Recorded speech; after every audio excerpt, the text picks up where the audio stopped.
ပွင့်လင်းစွာပြောဆိုပါအားလုံးပဲမင်္ဂလာပါကျွန်တော်တို့ရဲ့နေ့စဉ်ဘဝမှာမိသားစုတွေကြားမှာပဲဖြစ်ဖြစ်အလုပ်ခွင်မှာပဲဖြစ်ဖြစ်ကြုံတွေ့ရတဲ့ပြဿနာအများစုဟာဘာကြောင့်စတင်တာလဲလို့စဉ်းစားဖို့ပါသလားအဖြေကတော့ခက်ရှင်းရှင်းပါပဲမပြောဖြစ်တဲ့စကားတွေနဲ့မှားယွင်းကောက်ယူလိုက်တဲ့အတိတ်ပဲတွေကနေစများတာဖြစ်ပါတယ်အခုနားထောင်နေတဲ့မိတ်ဆွေကိုမေးကြည့်ခြင်းပါတယ်စိတ်ထဲမှာပြောချင်ပါလေရဲ့နဲ့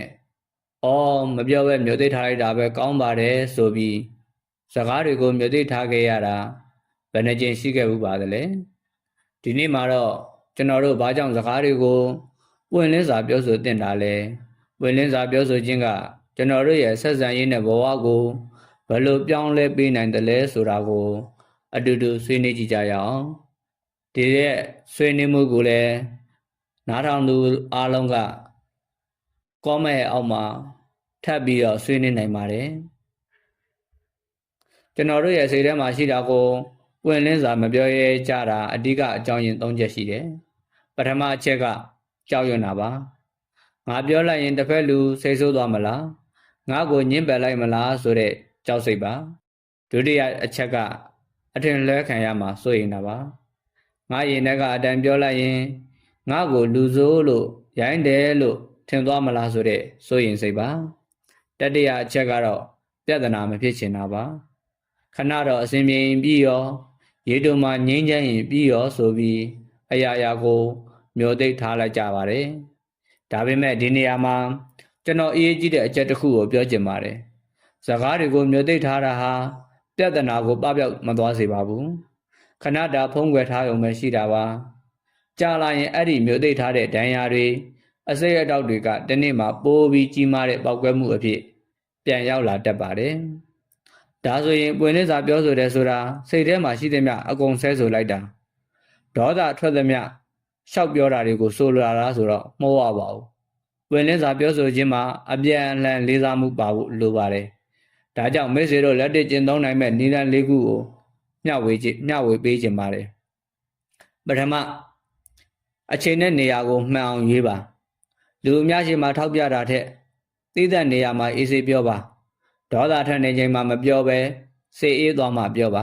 ဒုတိယဆွဆွဲတဲ့စကားလုံးတွေမသုံးပါနဲ့မင်းခဏနောက်ကြတယ်လို့ဆွဆွဲတာထက်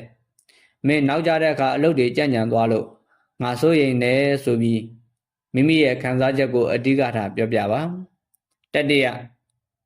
ဖြည့်ချင်းချက်ကိုထည့်ပြောပါပြဿနာကိုထောက်ပြမနေပဲဒါကိုငါတို့ဘယ်လိုအတူတူဖြည့်ချင်းကြမလဲဆိုတဲ့လမ်းစာကိုပါပါဇက်ကဖွင့်ပြောပါစတုထနားထောင်ပေးပါဝယ်လင်းစာပြောဆိုတယ်ဆိုတာကိုတယောက်တည်းပြောနေတာမဟုတ်ပါဘူးတစ်ဖက်လူရဲ့စကားကိုလည်းချိတ်ရှည်ရှည်နဲ့နားထောင်ပေးတာပါဝင်ပါတယ်ကျွန်တော်တို့တွေပွင့်လင်းစာပြောဆိုတတ်တဲ့အခါဘာတွေပြောင်းလဲသွားမလဲ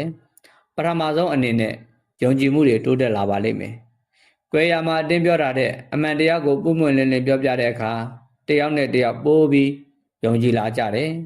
ဒုတိယအနေနဲ့စိတ်ဖိစီးမှုတွေလျှော့ကျသွားပါလိမ့်မယ်ရင်ထဲမှာမျိုးသိထားရတဲ့ဝန်တော့ဝန်ပိုးတွေမရှိတော့တဲ့အတွက်စိတ်ပေါ်ပါသွားပါလိမ့်မယ်တတိယကတော့ပြဿနာတွေကိုမြန်မြန်ဆန်ဆန်ဖြေရှင်းနိုင်တာပါမတိကျမေးရတာတွေအထင်လွဲမှားတာတွေမရှိတော့ပဲတကယ်ပြဿနာရင်းမြစ်ကိုမြန်မြန်ဆန်ဆန်ဖြေရှင်းသွားနိုင်ပါလိမ့်မယ်အချို့အဖြစ်ပြောရရင်တော့ပွင့်လင်းစွာပြောဆိုတယ်ဆိုတာတတ္တိတစ်ခုပါဒါပေမဲ့ဒါဟာမွေးရပါမဟုတ်ပဲ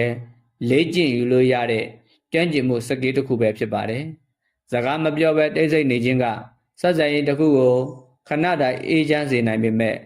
လေးစားမှုရှိသလိုပွင့်လင်းစွာပြောဆိုခြင်းကမှအဲ့ဒီဆက်ဆံရေးကိုပုံမခိုင်မာပြီးရေရှည်တည်မြဲစေတာဖြစ်ပါတယ်ဒါကြောင့်ဒီနေ့ကစပြီးမိတ်ဆွေတငယ်ချင်းနဲ့အလုပ်ပေါ်ကိုင်းပေါ်တွေပေါ်မှာမကြောက်မယုံပဲလေးစားမှုအပြည့်နဲ့ပွင့်လင်းစွာစတင်ပြောဆိုကြည့်ပါလို့တိုက်တွန်းရင်ညီကုန်းအဆုံးသတ်လိုက်ပါတယ်အားလုံးအဆုံးထိနားသလားရှင်ပေးကြသောတဦးတယောက်ချင်းစီတိုင်းကိုအထူးကျေးဇူးပင်တင်ရှိပါတယ်အားလုံးကိုယ်စိတ်နှပြကျမ်းမာချမ်းသာကြပါစေ